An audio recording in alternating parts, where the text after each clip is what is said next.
Welcome to another how-to video. How to have a colored club name in Brawl Stars. Hey gamers, today our topic is all about how you can have a colored club name in Brawl Stars. This will be a step-by-step tutorial, so make sure to follow along until the end. Unfortunately, I have no videos to show you because my club is locked since I'm only new to this game, but I'm still guiding you. So let's first click club on the right side of your screen.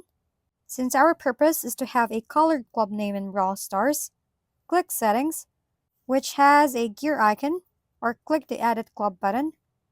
It has a pencil icon. It depends on the platform you are playing right now. Look for the option to change the club name. Tap on your current club name to edit. It's up to you what color you prefer for your club name. Just follow my format like this, which is the color text are light green. And that's basically it. That's how you can have a colored club name in Brawl Stars.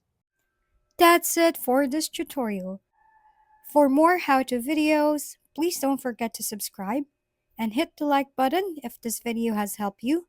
And don't forget to share your comments or suggestions in the comment box below. Thanks for tuning in and we'll see you next time.